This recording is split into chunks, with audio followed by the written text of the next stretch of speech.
Hola chicas, hola chicos, ¿cómo están? Muy buenas noches ya. Hoy tenemos el agrado de tener a Pilar de Narrativa, Máximo Guasotti, que es... y hoy su tema va a ser desmintiendo mitos sobre Narrative Design. Bueno, muy buenas noches Máximo. ¿Qué tal? Siempre es un gusto estar acá con el equipo de Sanda, como siempre. Bueno, empezamos entonces, desmintiendo mitos sobre el narrative design. Bienvenidos todos los que se van conectando, todos los que van entrando aquí al stream, también dentro del auditorio del Discord. Este es un placer para mí estar. Me presento con todos ustedes. Olis, ¿qué tal? Me llamo Máximo Guasotti, soy el pilar de narrativa en lo que es Sanda. Llevo trabajando como narrative designer y game writer freelance desde hace aproximadamente unos 2 años ya. Además de ser docente de guión y storyboarding en el Instituto Peruano Toulouse-Lautrec. Tengo 26 años y dos gatitos. De hecho, uno de ellos está aquí a mi costado en este momento, Blues, el primero de la foto. Y nada, para romper el hielo, este soy yo un poco. Vamos con la primera pregunta y la más crucial, la más curiosa con todo esto. ¿Qué no es el narrative design? Empezando directamente con qué no puede ser, porque es una disciplina que suele tener muchas misconcepciones o muchos elementos que no suelen ser como contados al 100% y mucha gente cree que es una cosa y cuando se ponen a hacer el trabajo ya se convierte en otra. Así que vamos a responder esta pregunta juntos en este momento. Primero que nada, el narrative design no es un proceso donde se escriba la historia o el guión del juego, ¿ok? Es algo que está bastante relacionado, pero no es solamente eso. O directamente, no es específicamente escribir la historia de un juego o de algún producto, sino que va muchísimo más allá, ¿ok? Mucha gente le gusta pensar que el narrative designer es un escritor. Y la realidad es que no es así. El escritor dentro de un videojuego en realidad es lo que nosotros llamamos un game writer. Le vamos a dar ese nombre como que típico, ¿no? Para lo que suele ser el que se encarga de hacer, ya sea el guión, la historia, el storyline, etcétera, etcétera, etcétera. Y son dos cargos bastante diferentes. ¿Ok? Lo principal dentro de todo esto, vamos a recalcar las diferencias entre lo que es un game writer y un narrative designer. Primero que nada, el game writer es quien crea la historia y los contenidos narrativos del juego. Establece personajes, escribe guiones, diálogos, voiceovers, textos in-game, etc. Ese es el trabajo como tal de un game writer o escritor de videojuegos. Por otro lado, el narrative designer se centra en la integración narrativa gameplay. Estos temas que estos bullet points los vamos a ver en un momento. El narrative designer también se centra en diseñar la forma en la cual el jugador vive la historia del videojuego y también es quien se encarga, como tal, de desarrollar la documentación que será revisada por todo el resto del equipo. Como tal, tienen como que tareas bastante distintas cuando se ponen de esta forma. Sin embargo, usualmente el narrative designer y el game writer suelen estar juntos en el mismo cuarto. ¿Por qué? Como tal, el game writer escribe qué es lo que se va a contar y cómo suena la historia, mientras que el narrative designer diseña cómo se cuenta la historia dentro del medio en el que esta misma se desarrolla. El punto importante acá y la razón por la cual suelen confundirse ambos tipos o más bien ambos disciplinas, cargos, etcétera, es porque el narrative designer y el game writer usualmente son la misma persona. Usualmente la misma persona se encarga de hacer el trabajo de ambos cargos. ¿Por qué? Porque usualmente un game writer también está bien versado en términos de game design. Y el narrative designer suele también ser una persona que está bastante versada en lo que es escritura y storytelling. Es por eso que a veces un art designer y un game writer son la misma persona. Por ejemplo, yo me dedico a las dos cosas. Entonces, a eso es a lo que puede llegar a ser. ¿Ok? Hay mucha confusión sobre lo que son, principalmente por esta discrepancia. ¿Ok? Ya hemos hablado entonces de lo que es como tal el narrative design. Ahora, bueno, de lo que no es el Narrative Design, sino que ahora vamos a ver qué es específicamente el Narrative Design. ¿Ok? Pertenece al departamento de diseño, primero que nada. Está en el nombre, Narrative Design, ¿ok? Es aquella persona que va a estar hablando a cada rato con el game designer, con el UX designer, con probablemente el sound designer y con muchas más personas dentro del departamento de diseño, ¿ok? Quitando eso ya del camino, como hablamos antes, el narrative designer se encarga bastante de todo lo que es la integración narrativa y gameplay, ¿ok? ¿A qué nos referimos con esto? Es cuando nosotros usamos elementos narrativos o elementos dentro de lo que sería storytelling para poder acercar gradualmente al jugador a lo que serían las reglas del juego creadas por el game designer. Por ejemplo, el tutorial de un videojuego para enseñarle al jugador en cómo fijar un objetivo. Vamos a ver un ejemplo práctico. En esta sección de The Legend of Zelda Ocarina of Time, ¿ok? Dentro de todo lo que ocurre en esta sección como tal, tutorial, por así decirlo, para explicarle al jugador, oye, puedes usar la espada, puedes usar un escudo, puedes hacer todo esto, tenemos este pequeño momento donde uno de los NPCs del juego nos enseña cómo targetear a un personaje, ¿no? A cómo fijar el blanco en un personaje. Y para esto esta herramienta o esta mecánica, esta regla, ¿no? De poder fijar objetivos, es usada tanto en combate como para los NPCs, como para poder cumplir con quests, etcétera, etcétera, etcétera. Aquí tenemos el momento, por ejemplo, en el que Link se acerca hacia este personaje, triguea una pequeña interacción forzada y el personaje nos dice, oye, puedes mirar hacia acá con la tecla Z del mando de la Nintendo 64 y puedes hablar conmigo con A. Navi, el hada que acompaña a nuestro personaje Link, ¿ok? Se mueve directamente hacia el NPC para indicar al jugador que puede fijar el objetivo y directamente captar la atención y fijarse en él para poder hablar directamente, ¿ok? ¿Esto qué le permite al jugador? Le enseña dos cosas. Le enseña que el jugador puede reposicionar la cámara, le enseña que también puede fijar objetivos y que con esto puede hablar con personajes que se puedan encontrar lejos. ¿Por qué es importante dentro del Narrative Design? Porque hemos usado un elemento interno del gameplay y un elemento interno del guión, como lo que puede ser un personaje, para enseñar una mecánica directamente al jugador. Esto de acá es lo que es en general el Narrative Design. Usar elementos del gameplay y del guión para poder contar o más bien generar una suerte de canal para que el jugador pueda comunicarse directamente con el juego y con el desarrollador. ¿Ok? Acá es donde vamos a entrar un poquito en tecnicismos de lo que es el game design. Aquellos que hayan leído el libro este, The Art of Game Design de Jesse Shell conocerán el framework MDA, que se centra principalmente en presentar mecánicas, dinámicas y estéticas para el juego. ¿Qué son las mecánicas, las dinámicas, las estéticas? Principalmente para los que no lo sepan, mecánicas son las reglas del juego, dinámicas son la forma en cómo el jugador prueba y directamente realiza estas mecánicas o interactúa con estas reglas, y la estética es la forma en cómo la información y todo se le comunica y las emociones que el jugador llega a sentir. ¿Ok? Básicamente es una conexión de dos caminos en cómo el diseñador le cuenta al jugador las reglas del juego a través de varias cosas y cómo el mismo jugador recibe la información hasta llegar a las mecánicas o reglas del juego. A mí me gusta ver esto mucho de esta forma, en la cual interpretamos el game design, ¿no? Como las reglas base del juego, el UX design o la experiencia de usuario, como la forma en la cual el jugador realiza o interactúa con estas reglas. Y finalmente tenemos el Narrative Design, que es el canal por el cual el jugador aprende estas reglas y el juego se las comunica. Esta es la mejor forma en la cual he encontrado hasta ahora, en mi experiencia, que funcione todo esto. ¿Ok? Segundo, el Narrative Designer diseña la forma en la cual el jugador vive la historia. Plantea el flujo narrativo y define la progresión emocional del jugador. A esto se dedica el Narrative Designer. Todo lo que tenga que ver con la progresión emocional, con la forma en cual el jugador es expuesto a temas de la narrativa, a temas del guión, diálogos, etcétera, ya sea por mecánicas y dinámicas, eso es la tarea principal del Narrative Designer.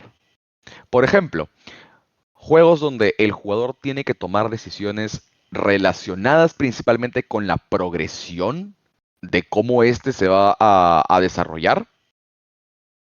Como por ejemplo, en Infamous Second Son o en Spec Ops The Line. En juegos como estos, el jugador toma decisiones conscientes o incluso inconscientes que afectan tanto a la historia como el gameplay en mayor o menor medida. Acá en Infamous tenemos una escena en la cual nuestro protagonista Delsin tiene que decidir si va a redimir a este personaje conocido como Fetch, que ha estado haciendo crímenes, una suerte de antihéroe en cierta forma, tiene la posibilidad de redimirla o de corromperla. ¿Cómo afecta esto dentro del juego? Infamous tiene un sistema kármico en donde el jugador puede decidir si quiere ser el tipo bueno o el tipo malo. Y esto se refleja en el tipo de habilidades que el jugador recibe y también el tipo de misiones que va a estar realizando a lo largo de toda la historia. En este caso, el jugador toma activamente una decisión para saber qué camino quiere seguir dentro de la historia. Por otro lado, en Spec Ops The Line, tenemos varias misiones donde no nos dicen una forma, entre comillas, correcta de seguir la misión, sino que nos dejan a nuestro libre albedrío dentro de la ciudad de Dubai para nosotros decidir, ok, vamos a hacer esto, esto y esto. Hay secciones en Spec Ops donde si tú dañas a un enemigo, pero no terminas de acabarlo o de terminarlo, este va a aparecer después con una lesión ocasionada previamente, afectando a cómo tú más adelante interactúas con este grupo insurgente dentro de la historia del juego. También ocurre en momentos donde ustedes quieran, por ejemplo, pasar de forma sigilosa y los enemigos nunca te encuentran o directamente están alertas a algo que tú hayas hecho para poder después aplicarlo.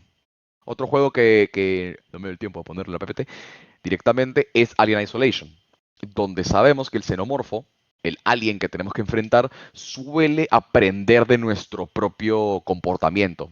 Sin embargo, internamente en las reglas del juego, el alien tiene dos inteligencias artificiales, en la cual una le va dando pistas a la otra para poder encontrar al jugador y le va actualizando la información en base a lo que tenemos.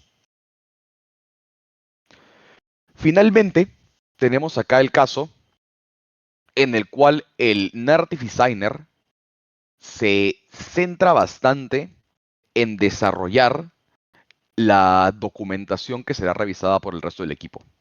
¿A qué nos referimos con esto? El Narrative Designer es la persona que se centra en crear todo lo que es, en cierta forma, el Game Story Bible, que es una suerte de documento donde todos los elementos narrativos, tanto integración narrativa gameplay, eh, elementos relacionados con el guión, estructuras narrativas, estructuras de misiones, diálogos, todo tipo de elemento relacionado con el canal narrativo de todo un juego, se encuentra ahí. ¿Ok? Actúa también el Narrative Designer como una suerte de traductor entre el área narrativa y las demás áreas en el equipo de desarrollo. ¿Por qué? Porque si nosotros dejásemos que un guionista le diera el guión al equipo de programación, se generaría un caos. Porque el equipo de programación no sabe cómo queremos nosotros, por ejemplo, que se exponga cada escena o cada interacción con los personajes. El Narrative Designer es un puente entre esas dos áreas de desarrollo.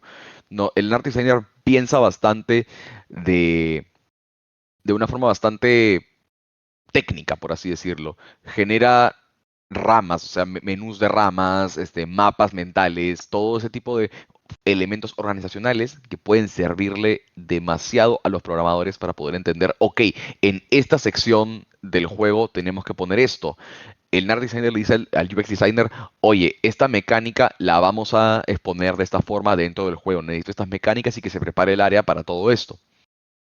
Y al Game Designer le dice, tu mecánica, tu regla del juego va a ser expuesta a través de este elemento del gameplay. Por favor, que el nivel que vayan a diseñar se refleje en todo esto. Es por eso que el Narrative Designer es tan importante.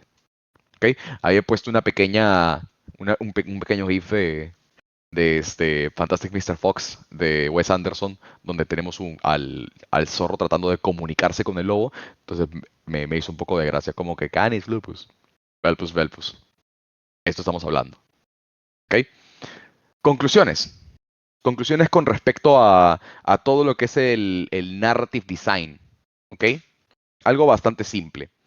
El narrative design como tal, o el rol del narrative designer en resumen, es altamente importante dentro de cualquier equipo de desarrollo. Provee un canal por el cual tanto el jugador como el desarrollador pueden comunicarse a través del juego y viceversa, ¿ok? Tanto las mecánicas, dinámicas y guión tienen que pasar a través del canal del narrative design para poder generar una comunicación efectiva con el jugador. Si no tuviésemos este tipo de comunicación con la persona que está usando, o más bien jugando nuestro juego, ¿en qué momento nosotros podríamos ser capaces de permitir que esta persona haga cosas? Porque no conoce las reglas del juego. No podemos decirle a un jugador, oye, tienes todos estos parámetros y todas estas variables para poder interactuar. ¿Qué quieres hacer? El jugador no va a entender nada de eso. El Narrative Design lo que hace es suaviza todo ese tipo de cosas para que pueda ser mucho más digerible para el jugador. ¿Ok? Eso principalmente es lo que hablamos cuando se trata de Narrative Design. Ahora, ve y diseña tu propia narrativa. Revisa tu narrativa. Asegúrate que tengas este canal de la forma más abierta y sencilla posible. ¿Ok? Muchas gracias por haber venido, por haber escuchado directamente. Y ahora, Alejandro, no sé si podemos pasar a alguna pregunta o duda que puedan tener los chicos. Comentarios.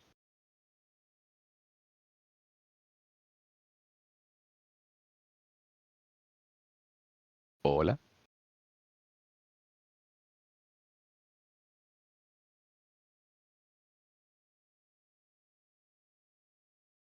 Hola, hola. Ujú.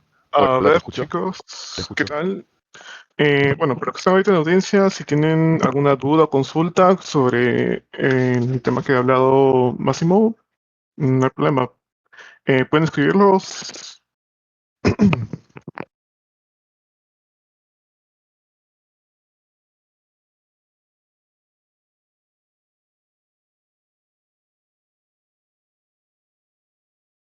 También pueden levantar la mano por si quieren subir a preguntar, no hay problema.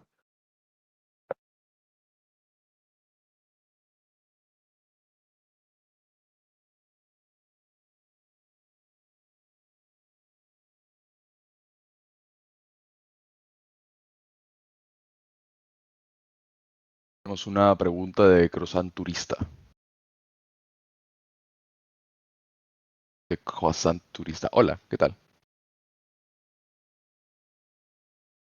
Qué buen nombre. Ahora vamos a ver el chat acá, hacia el toque. Además del departamento de diseño, ¿con qué otros roles trabaja especialmente el Narrative Designer? Es una, una disciplina, o más bien, es un rol dentro del departamento de diseño, o bueno, dentro del equipo de diseño que suele estar en contacto con casi todas las áreas, por no decir todas, ¿ok? Porque tal vez la forma en como alguien está entendiendo una escena, por ejemplo, o un elemento de exposición de gameplay, un tutorial dentro del equipo de programación, por ejemplo, no necesariamente va a ser la misma en la cual entienda el sound designer. Si queremos hacer, por ejemplo, en Dark Souls, tenemos la llegada a Anor Londo, ¿ya? La llegada a Anor Londo eh, está siempre, en cierta forma, le han hecho un foreshadowing a lo largo de toda la primera sección de Dark Souls, en lo que hacemos todo lo de las gárgolas, hacemos sonar las campanas, etcétera, para poder llegar al Palacio de Gwyn. ¿Ok? Al Palacio de Gwyn, a toda la sección esta dorada, ¿no? De Dark Souls.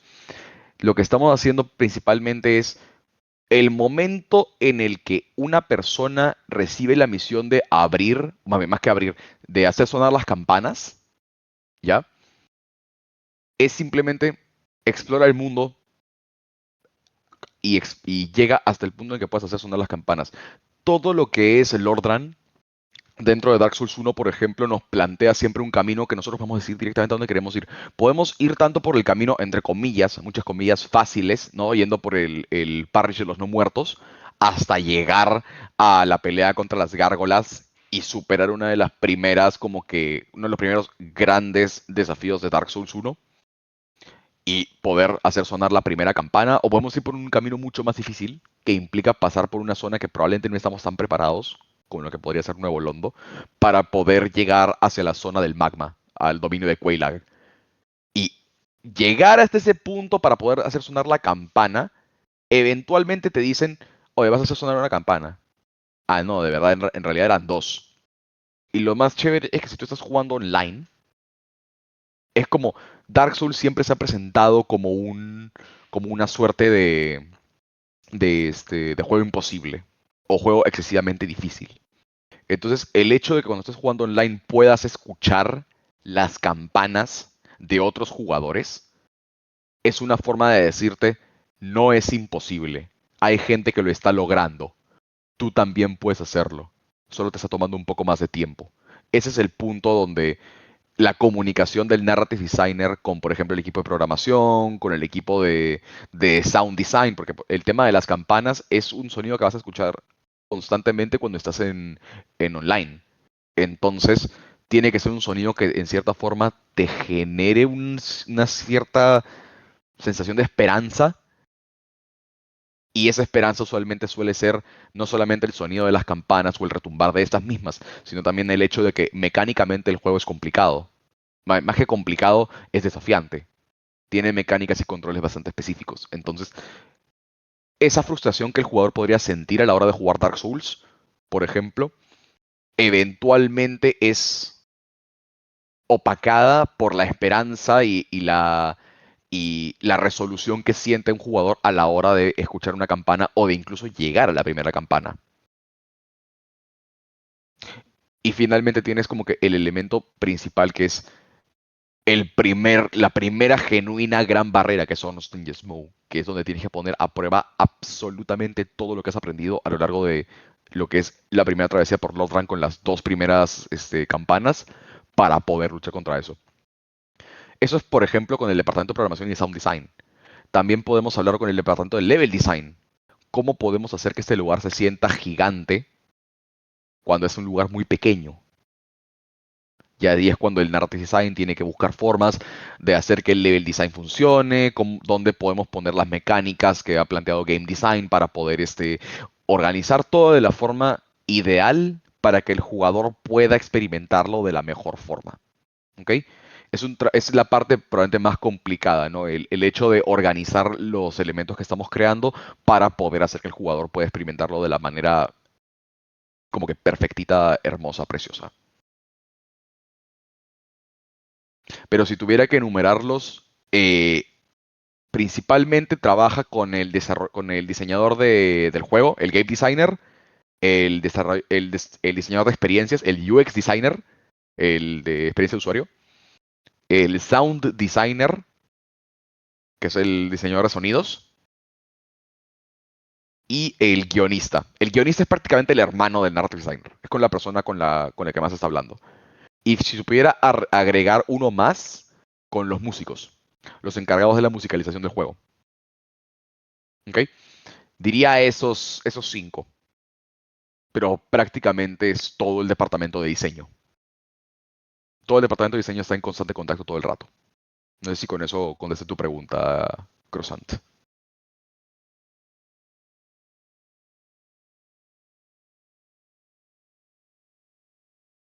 Sí, totalmente. Gracias.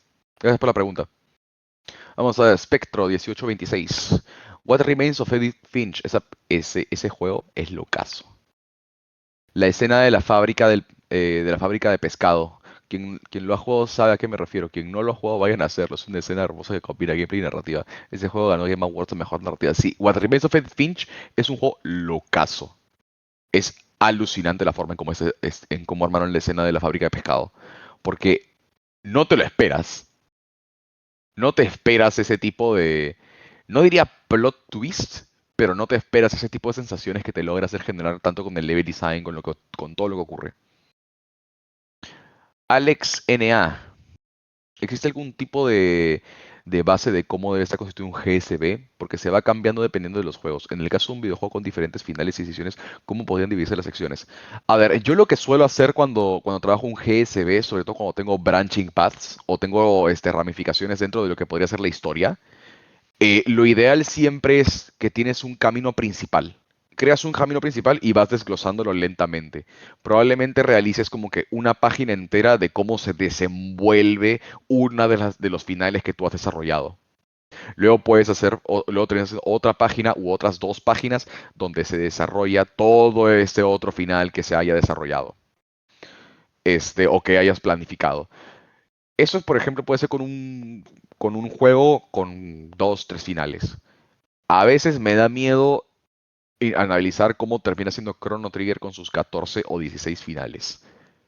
Y eso que he analizado ese juego en profundidad, Chrono Trigger es probablemente el mejor juego para analizar cómo podría ser realizada una suerte de ramificación narrativa. Otro juego bueno que puedes chequear es Detroit Become Human, porque ellos te permiten directamente ver cómo son todas las ramificaciones del juego. No, y con Baldur's Gate es increíble. Con Baldur's Gate también. Como tal plantilla para GCB, no es que haya una plantilla específica. ¿Ok? Recuerda que todo juego tiene unas necesidades distintas. Y en el GSB lo principal que deberías de tener o de buscar tener es el apartado de conceptualización narrativa, todo lo que es el logline, el storyline, el argumento completo del juego. Tal vez no los guiones, pero el argumento completo del juego, ¿ya? Para que tú luego puedas seccionarlo. Eso es lo ideal. Siempre seccionar el argumento de un juego es como que lo, lo primero que tiene que hacer un narrative designer. Leerse completa la historia, todo el argumento con todo lo que ocurre y eventualmente empieza a, ok, vamos a diseccionar todo el juego. Entonces tienes que agarrar todo lo que sería el primer acto, por ejemplo, el planteamiento del juego. Ok, ¿cómo vamos a meter dentro de toda esta historia?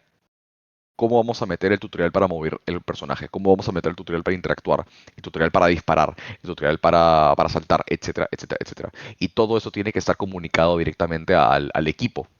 Porque tu level designer no tiene una idea general de cómo debería verse tu narrativa. Entonces tienes que sentarte con él, hablarlo, decirle, oye, el guionista planteó esto, el game writer planteó todo esto. Yo quiero hacer esto con el, ¿cómo se llama esto? Con el espacio. ¿Qué podemos hacer? ¿Cómo podemos sacar una idea de esto? ¿Ok? Recomiendo también el Escudero Valiente, un indie que combina gráficos 3D, 2D y narrativa. Es un gran caso de estudio. No lo conozco. Es el Escudero Valiente, no lo conozco. Máximo, ¿cuál crees que es la mejor forma de que todo el equipo de desarrollo esté en la misma página? A veces creo que pasa que alguien quiere imponer su visión en vez de que todo el equipo colaborativamente cree el diseño. Ahí es donde principalmente es uno tener claro un norte, ¿no? Hacia el que todos queremos llegar con el proyecto, ¿no? Que todos estemos en la misma página, que es algo que es súper clave. Pero luego también está el hecho en el cual tú no le vas a dar el guión completo a un programador. No le vas a dar el guión a un artista, por ejemplo. Tú lo que tienes que hacer es encontrar una forma, como narrative designer, de ser un puente entre las ideas locas del guionista o del game writer y encontrar una forma de hablarlo en su idioma, ¿ya? Y no solamente eso, sino también tratar de tener abiertamente, ¿no? De forma colaborativa, el input siempre o el feedback, siempre considerarlo de todas las demás áreas. Porque al fin y al cabo, o sea, nadie quiere trabajar en un juego del cual no está emocionado de trabajar o que siente que su feedback o su input no está siendo considerado. Hay un libro muy bueno que lo tengo acá, súper recomendado, que se lo digo a todos los que quieren ser narrative designers, que lo lean, que se llama Collaborative World Building for Video Games, de Caitlin Tremblay.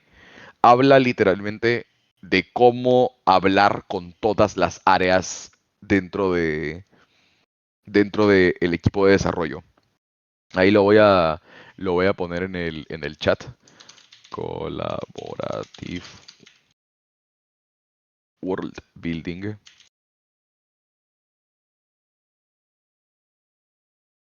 for Video Games.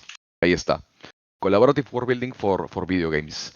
Es literalmente la primera página, las primeras 3 páginas del libro son netamente sobre habla el mismo idioma, definan una suerte de lenguaje, una suerte de logoi para poder este, comunicarse entre todos, ¿ok? No solamente basta con ya escribí, ya entregué, ya me lavo las manos, no.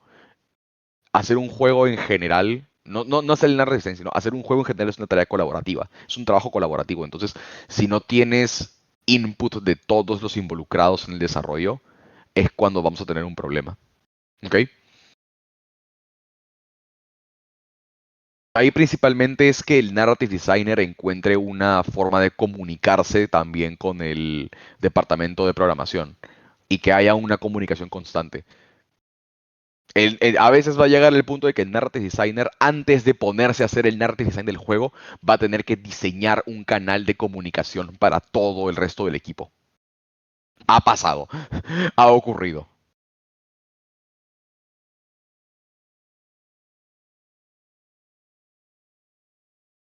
Te respondí la duda, Salva.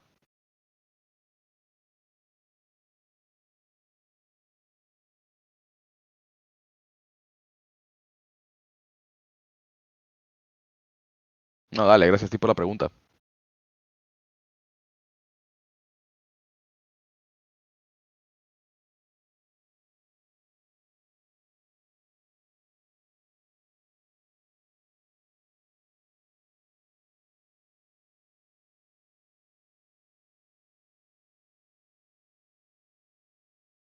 Vamos a esperar ahí que están escribiendo un poco más de preguntas.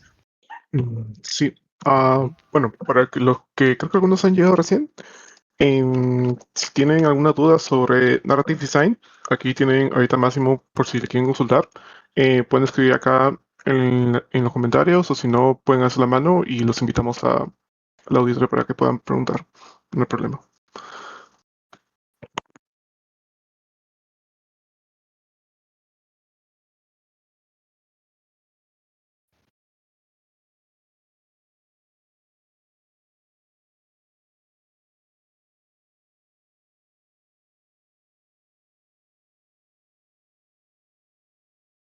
Un juego que tiene una narrativa buena y que se juega de a dos es A Way Out. Me encanta cómo enseñan la historia y lo fluida que es para ambas partes. A Way Out, bueno, los juegos en general de ¿cómo se llama? El estudio de A Way Out y de It Takes Two. Ese estudio está netamente centrado en juegos de dos jugadores, en juegos para dos personas. Porque no solamente tienen A Way Out, también tienen It Takes Two, tienen ¿cómo se llama este otro juego? Hazelight, sí, Hazelight. Tuve la oportunidad de hablar con algunos de los level designers de Hazelight. Fue bien curioso el hecho de, oye, les pregunté, ¿no? ¿Qué se siente eh, trabajar en juegos, en un mundo lleno de juegos online? ¿Qué se siente trabajar en un juego de pantalla partida para jugadores? Y dijeron, es locazo, es alucinante. Literalmente, su filosofía de diseño radica principalmente en eso, porque hicieron Brothers, A Tale of Two Sons, hicieron ahora han hecho Split Fiction, hicieron A Way Out, hicieron It Takes Two. Todos esos juegos son específicamente creados para dos jugadores. Ahí el desafío principal es hacerle llegar a los dos jugadores no la regla principal o la máxima, el axioma, por así decirlo, de ese juego. No vas a poder superarlo solo. Tienes que trabajar en equipo. Y todas las mecánicas y dinámicas están hechas en base a eso. Absolutamente todas. Lo paja es que luego una, siempre una situación en la cual te ves obligado a trabajar juntos. En Brothers es una historia sobre dos hermanos tratando de sobrevivir. En A Way Out son dos reclusos que quieren escapar de prisión y tienen que encontrar una way out, a way out. En It Takes Two son una familia disfuncional que tienen que encontrar una forma de poder solucionar sus problemas antes de que la hija se dé cuenta. En Split Fiction, si no me equivoco, son dos, es tanto una chica de un juego o de una historia medieval y una chica de una historia de ciencia ficción que tienen que trabajar juntas con el conocimiento que tienen de ambos tipos de mundos. Me parece alucinante. Pero lo principal de este juego es un poquito incluso como el modo cooperativo de Portal 2. No puedes superarlo solo. Hay un video bien antiguo de un pata que explica cómo es un buen tutorial. Es el primer nivel de Mega Man X. Es el video de sequelitis de Ego Raptor sobre Mega Man X. De sequelitis. De Ego Raptor. Me parece, a pesar de no ser un juego con una historia compleja como los de ahora, remarca la importancia del narrative design. Es súper importante que tú puedas vender las emociones de lo que tú quieres sentir. Hay una parte de ese video donde Ari se centra en explicar por qué el rayo que dispara Mega Man al elegir la opción de iniciar el juego es distinto al que tú disparas de base. Porque el juego nunca te explica cómo hacerlo. Tienes que inferirlo. Y recién cuando llega a Zero al final del tutorial, que tú lo ves cargando, escuchas el sonido de iniciar el disparo, pero se mantiene, ese es el momento en el que te enseñan, puedo cargar el rayo, ok, puedo cargarlo, y eventualmente a lo largo de cómo avanza ese tutorial, también te enseñan cómo saltar las paredes, cómo seguir avanzando, etcétera, etcétera, etcétera. El juego, por la forma en cómo está diseñado el nivel, te enseña todas las mecánicas que necesitas. Y eso también es en parte narrative design. Hay otro juego incluso que se ve obligado a hacer eso todo el rato, que es Dead Space. Dead Space no tiene una interfaz. Te ves obligado a aprender por medio de la prueba y el error.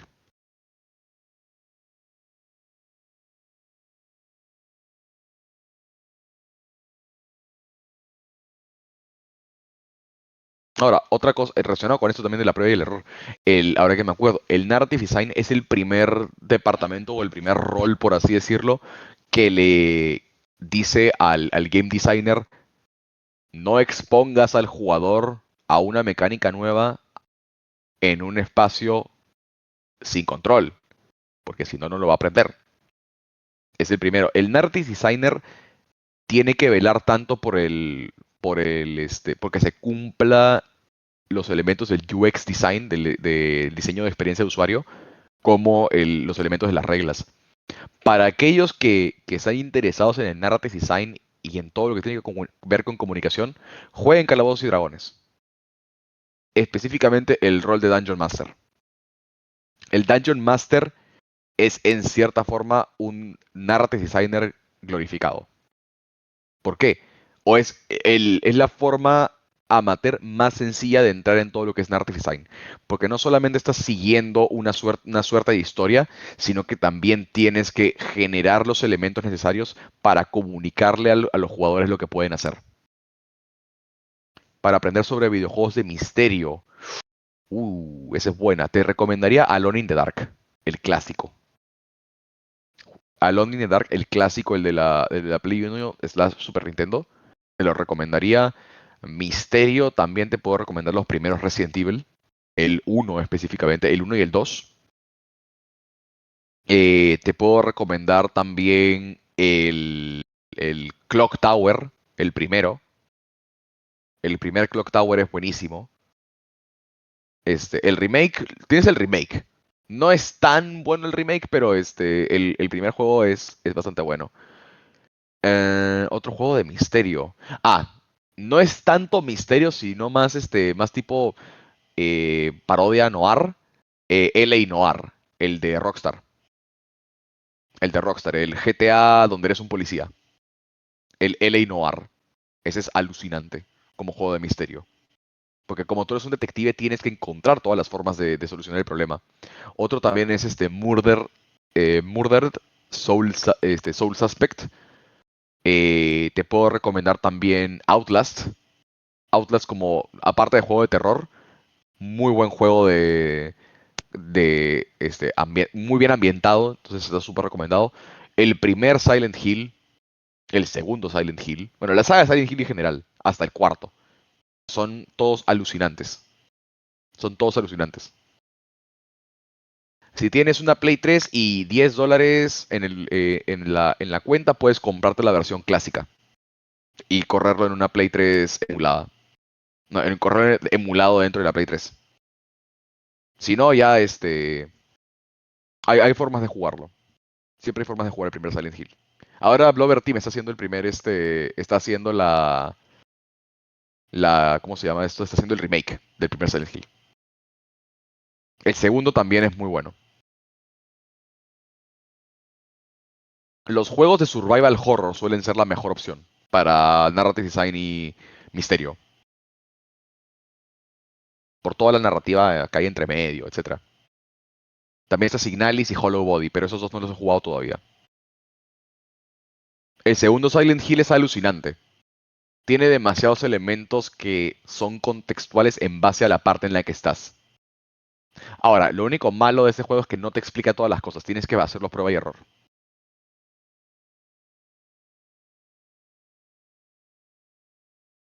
Sí, el primer Silent Hill tiene el enigma del piano. Eso de ahí es como cuestiones de detective como gigantes.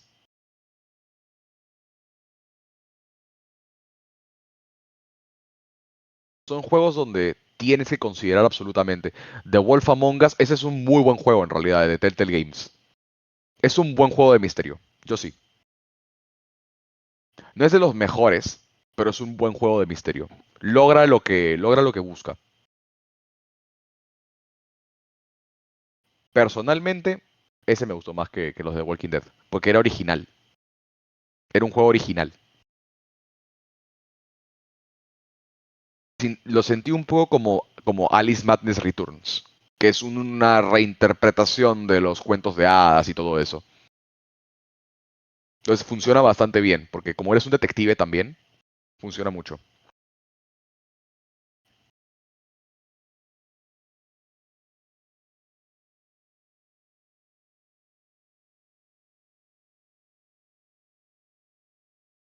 Vamos a esperar a que escriba Salva y Alex.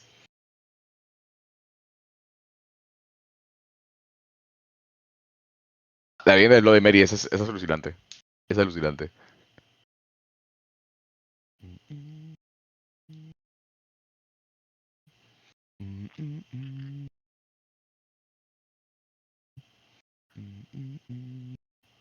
No, es increíble.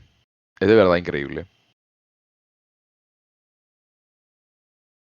Unos muy buenos referentes para lo que es Narrative Design, chicos, lo que sí, lo que mencionas un poco son los juegos de terror. Específicamente los de Survival Horror. No, no cualquier tipo de terror, porque puedes tener un screamer, ¿no? Pero los juegos de terror, los clásicos de la época de la Play 2 y de la Play 1, son de los mejores ejemplos de narrative design que hasta ahora he visto. Eso y Chrono Trigger. Eso y Chrono Trigger, porque soy el primero que va en contra de los viajes del tiempo. Chrono Trigger me hizo querer los viajes en el tiempo.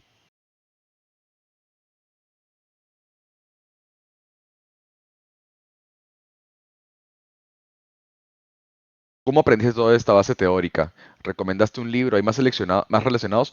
A ver, bastante de la base teórica la aprendí, porque tuvo un muy buen profesor en su momento, pero en general, bastantes cosas de aquí nacen también de entendimiento, por ejemplo, de storytelling en general. La base de poder hacer una buena narrativa o diseñar una buena narrativa es tener bien claro cuál es el personaje principal, qué desea y qué se le opone. Porque si no somos capaces de poder desarrollar, por ejemplo, el perfil mínimo del personaje que es esto de acá, quiere esto y se enfrenta a esto, va a ser muy difícil poder hacer una historia relacionable o una historia interesante. Con tal de que tengas esos tres elementos de una historia, ya todo lo demás es un elemento añadido. ¿Ok? Una vez tienes eso, ya puedes empezar a meterte en cuestiones, por ejemplo, tareas como world building, que es todo lo que es creación del mundo. Eh, Puedes meterte en cuestiones como cómo puedo permitirle al jugador hacer un montón de más cosas. También tiene mucho que ver el hecho de tener experiencia de antemano, como lo que puede ser, como les mencioné hace un rato, jugar Calabozos y Dragones. Jugar Calabozos y Dragones es probablemente el mejor pasatiempo que puede tener un narrative designer. Porque no solamente es una cuestión de leer las reglas, es un tema muy de la mano con comprender las reglas, comprender cómo armar una historia colaborativa, porque no puedes hacer que tu personaje fuerce su visión de los eventos a todo el resto de la mesa, a todo el resto de jugadores. Tienes que dejar que los demás jugadores también tengan sus momentos. Tienes que dejar que los demás jugadores muevan también la historia como ellos consideran pertinente. Entonces, un montón de elementos tienen que como converger para que una campaña de Calabozos y Dragones sea como que satisfactoria. El trabajo del narrative designer es hacer que el jugador quiera terminar la historia. Y curiosamente, el trabajo del Dungeon Master en Calabozos y Dragones o del Keeper en La Llamada de Cthulhu es que mis jugadores pasen un buen rato. Es mejor un one shot alucinante, o sea, una partida de una sola sesión de alucinante a una partida larga que eventualmente va aburriendo. Máximo, he leído que existe, por decirlo de forma brusca, dos tipos de narrativa. La máquina de historias de sandbox y la narrativa hecha a mano tipo perla y cuerda de juegos single player. Es posible tener lo bueno de cada uno, tener experiencias curadas ilimitadas como Baldur's Gate 3, pero en cualquier género. Depende mucho de qué es lo que tú estás buscando hacer. Puedes tener un Baldur's Gate 3, a pesar de que se presente como una historia, entre comillas, sin fin, no es que sea sin fin, tiene ciertos límites. La cosa que te deja Baldur's Gate es que tú tienes unos mapas gigantes y un montón de libertad. ¿Y por qué es eso? Porque literalmente se tomaron el material original al pie de la letra. En Calabozos y Dragones tú puedes hacer prácticamente lo que quieras. Te dan el set de reglas. Cómo juegas el juego está a tu disposición. Completamente a tu disposición. El chiste de Calabozos y Dragones es que si bien hay reglas, hay números, el único que puede definir si haces algo o no eres tú, el Dungeon Master y los dados. ¿Por qué digo tú, el Dungeon Master y los dados y no solamente los dados? Porque tú como jugador le planteas una pregunta al Dungeon Master. El Dungeon Master te responde con un sí o un no o un tal vez. Vamos a ver. Y el dado es el que define si eso sale o no. Entonces, puedes tener un montón de soluciones distintas dependiendo de cuánto te salga el dado. Y eso ya es simplemente storytelling colaborativo. En Calabozos y Dragones es, pucha, quiero acercarme al dragón, le voy a lanzar esta cosa y voy a sacar un espectador solamente para que se peleen mientras lo distraigo. Que el espectador lo distraiga mientras yo me voy al otro lado. Ok, buena suerte. Ya lo hiciste, ¿qué vas a hacer? O sea, tienes un montón de opciones dentro de Baldur's Gate, pero no son infinitas. Esa es la parte principal.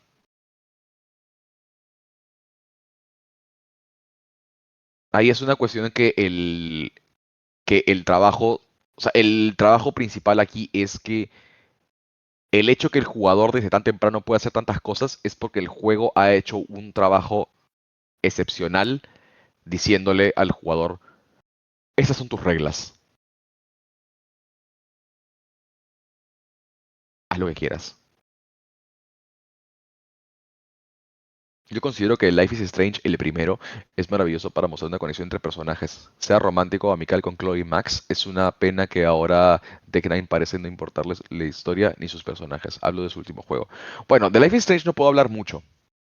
No, no me llamó tanto la atención en su momento, pero la historia del primer juego era bastante interesante. Tú podías decidir bastantes cosas. Y el hecho es porque los personajes, tanto Max como Chloe, en general están bien armados. O sea, tienen deseos claros y tienen carencias claras.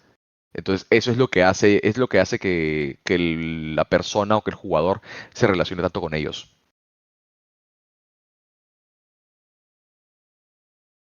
Regresando un toque a la pregunta de espectro, sí, acá tengo un par de libros sobre Narrative Design. Puedo recomendarte estos tres. Puedo recomendar estos tres. Primero que nada, el que ya les mostré, que es este World Building colaborativo para videojuegos de Caitlin Tremblay. Ese ya lo puse en el chat.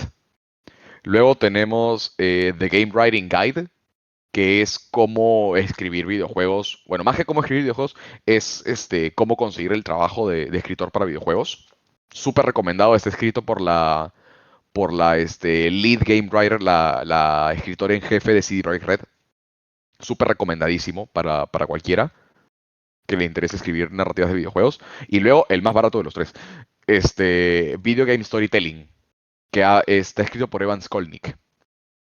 Este libro es el que suelo usar yo para enseñar guión y storytelling en general, porque tiene elementos súper importantes y ejemplos prácticos. Aquí es donde, por ejemplo, te explican no solamente bastante por encima incluso, ciertas cuestiones como, por ejemplo, lo que es el monomito acá, ¿no? Lo que puede ser bueno, el monomito en la siguiente página. No, por acá está el monomito, pero la estructura de tres actos, el monomito, arcos de personajes, elementos de exposición si algo es necesario, es redundante, etcétera. Estos tres libros son los que más recomiendo. Ahí luego los voy a poner en el chat.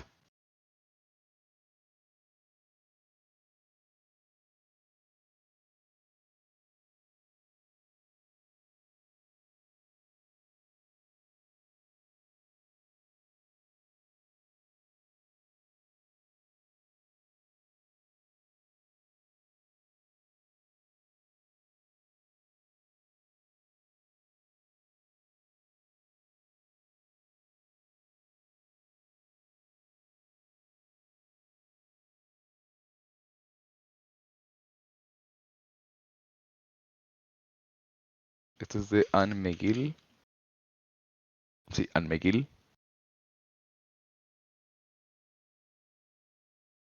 McGill con doble L, ¿no? Aquí es de sí con doble L. Y finalmente, Collaborative.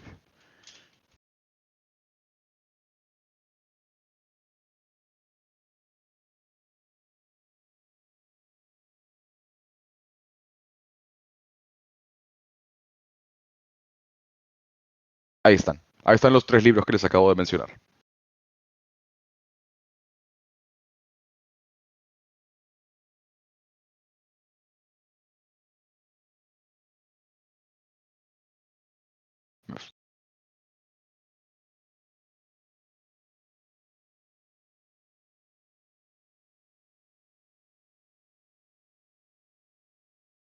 ¿Y viene este nombre? Sí.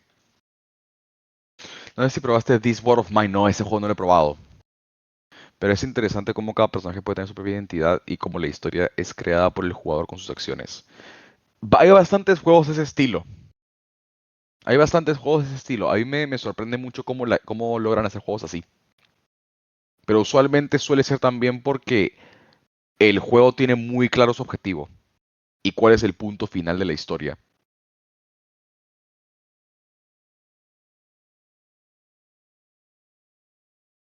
De hecho, hay una charla de GDC, eh, de hecho, donde están tanto Anne McGill como Caitlin Tremblay, que se llama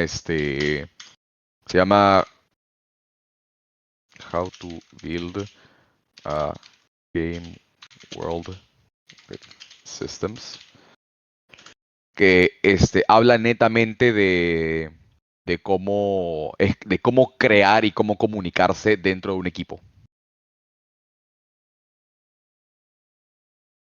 Es una charla muy interesante, muy útil.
Esperando a que Salva termine de escribir.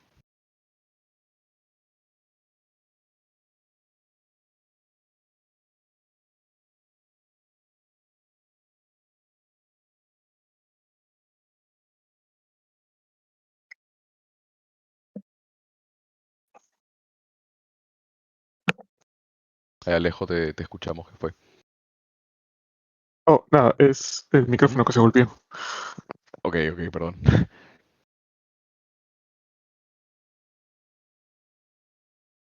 Vamos a regresar, de hecho, a la primera diapositiva para, para tener el título de la charla ahí de fondo.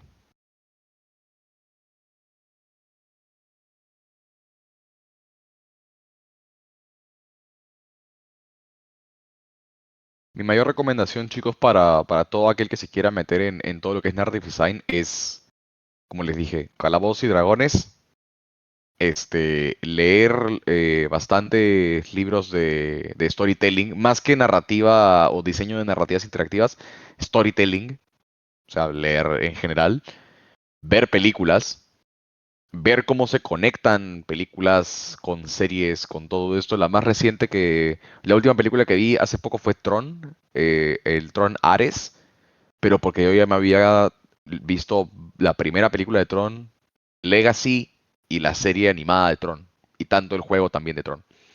Entonces, ver cómo se interconectan todas esas historias es como que increíble. E incluso ver cómo se conectan algunas películas de Star Wars con otras series. Eso ayuda siempre un montón.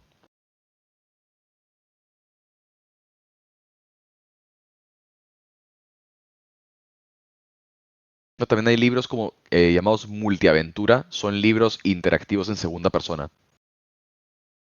Son libros con diversos finales.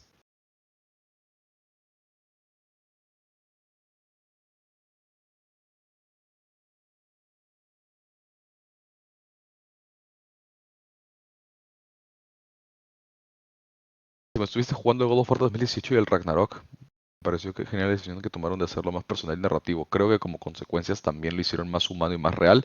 Claro, God of War, o sea, no he jugado el Ragnarok, no me llama tanto la atención, la verdad, pero el de 2018, ese de ahí es alucinante, porque cambiaron completamente la forma en la cual se experimenta un juego como God of War. Usualmente tú te metías a ese juego diciendo, ah, va a ser un Bloodfest, voy a derramar sangre por todo eso. Hasta el punto en el que incluso tienes trofeos sobre cuántos litros de sangre derramas dentro de God of War 3, si no me equivoco. El tema, o la cuestión acá, es que God of War 2018, si bien mantiene ciertos elementos del original, como la brutalidad, ¿ya? Ese tomó una suerte de perspectiva mucho más personal, ya que el objetivo ya no es la venganza de Kratos. Ya no es Kratos encontrando o sirviendo a los dioses o rebelándose ante los dioses para poder conseguir su venganza. Ahora la historia es, Kratos tiene un hijo y ya está. Eso es todo lo que hicieron. Kratos tiene un nuevo comienzo. ¿Qué vamos a hacer? Es por eso que la primera historia, es por eso que God of War 2018 se siente tan personal. Porque tú te pones en los zapatos de Kratos. Ves cómo Kratos está viendo lo mismo que le pasó a él en su hijo. Y al mismo tiempo empatizas con Atreus porque no es su culpa ser hijo de un dios. Considerando que Kratos odia a los dioses. No es su culpa. Y luego ya de lo que sé del de 2018 es cómo ellos aprenden a vivir con todo eso. Sobre todo con el desarrollo de las habilidades de Atreus. Y lo que implica, ¿no? El hecho del Ragnarok.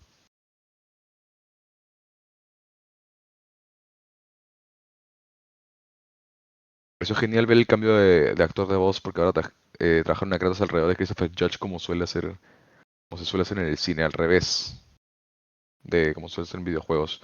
Lo hicieron cine pero sin que deje de ser un videojuego. Exacto, eso es súper importante.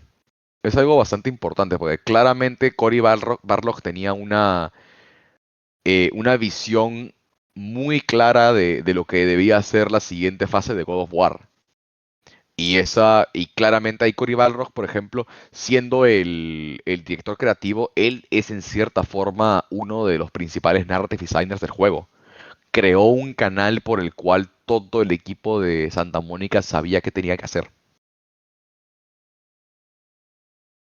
Lo mismo pasó, por ejemplo, con Ghost of Tsushima, el primero, no Ghost of Yotei, ¿ya? Ghost of Tsushima no es un juego japonés, es un juego americano.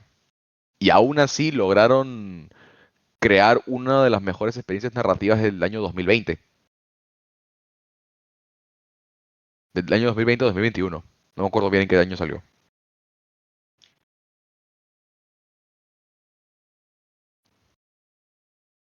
Pero sí, súper feliz también con el cambio de actor de voz de Kratos.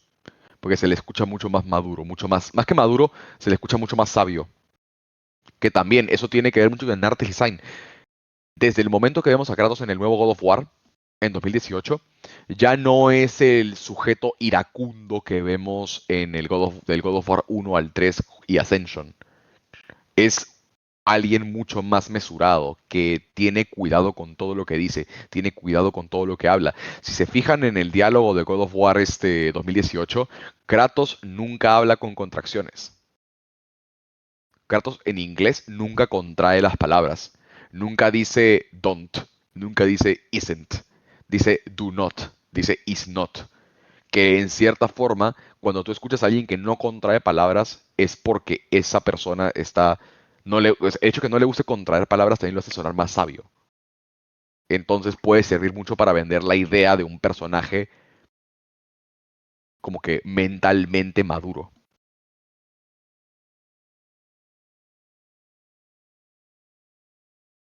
Todas las cosas que se ponen dentro de un juego tienen una razón de ser, sobre todo cuando hablamos de cuestiones de narrativa. Probablemente eso de que Kratos no contraiga palabras o bueno, que no use contracciones lingüísticas, probablemente fue el narrative designer diciéndole al guionista, vamos a hacer esto, porque es la mejor forma de transmitir estas cosas.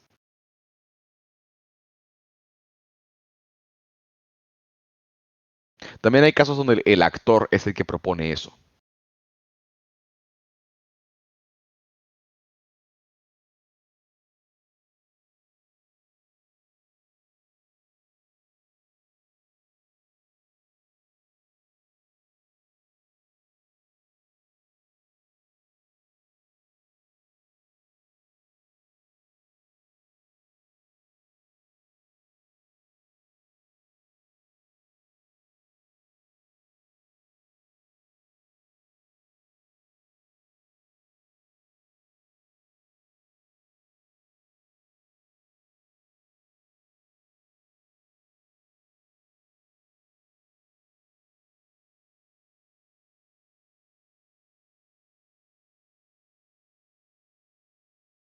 Un- ¿Qué tanto del trabajo de narrative designer sale a la luz o qué tanto queda oculto del usuario final? A veces ahí depende mucho de qué te refieres con el trabajo de narrative designer, porque el que se suele ver más es el del narrative designer, porque estás viendo cómo se comunica la historia directamente al jugador. No es visible a simple vista, pero está ahí siempre. El, el hecho que, por ejemplo, en Infamous tú puedas elegir qué karma quieres hacer, eso es narrative design. El hecho que en Dead Space no cuentes con una interfaz de usuario común, probablemente es un trabajo conjunto entre el narrative designer y el UX designer. Entonces, depende mucho, depende mucho por qué lista lo quieres agarrar. Porque luego, si podemos decir cuál es el trabajo que menos se suele ver, en cierta forma es el del guionista. ¿Por qué? En Resident Evil, ¿cuánta gente se pone a leer de verdad los documentos? 70 páginas de documentos que casi nadie lee.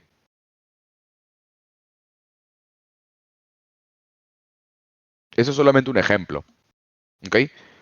Luego también, o sea, no es que, es que el punto es este, no es que no se vean, es que tú tienes la opción de leerlo o no, o de experimentarlo o no. El momento en el que, lo hablamos en el segundo punto, el narrative designer es el que se encarga de, en cierta forma, plantear o mesurar qué emociones el jugador debe estar sintiendo en ese momento. Nunca va a ser 100% certero, pero podemos armar y plantear las cosas de tal forma que se sienta de esa forma. ¿Ok? Entonces, ahí depende mucho de qué es lo que se quiere contar, qué cosas se tienen, qué reglas, qué mecánicas se tienen, en qué parte de la historia estamos, y en base a todo eso se define cómo se cuenta. ¿Ok? Recuerda, el narrative designer es el que define cómo se va a contar la historia. El hecho de que tú tengas la opción en Infamous de elegir un camino y otro no, el jugador está tomando una decisión consciente de qué camino quiere seguir y ese quiere perder. En Breath of the Wild, al ser un open world, me gustó que la historia se vaya revelando a través de los recuerdos, que se activan ahí de ciertos puntos del mapa y tomar fotos. Son pequeños pigmentos que no importan el orden en el que llegan, pero poco a poco van formando la gran fotografía. En Breath of the Wild hicieron eso bastante bien. En Tears of the Kingdom no tanto. En Breath of the Wild era súper interesante la forma en cómo lo hicieron. Me hubiese gustado, eso sí, que no fuera todo en un orden específico, o que bueno, fueran en desorden, me hubiese gustado que se revelaran en un orden específico. Porque hay ciertos recuerdos que te spoilean un par de cosas.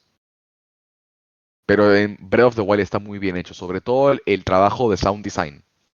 Sound design aporta demasiado a la idea del narrative design, que es no te contamos nada, solamente explora.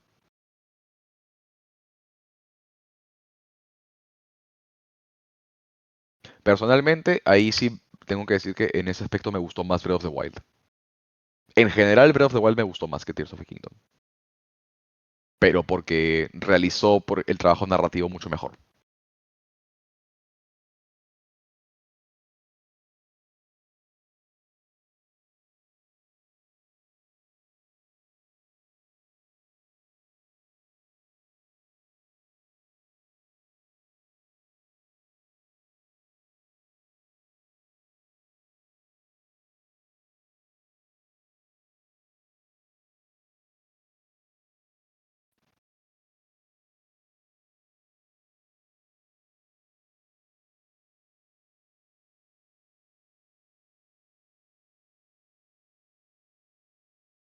¿Alguna pregunta más, chicos?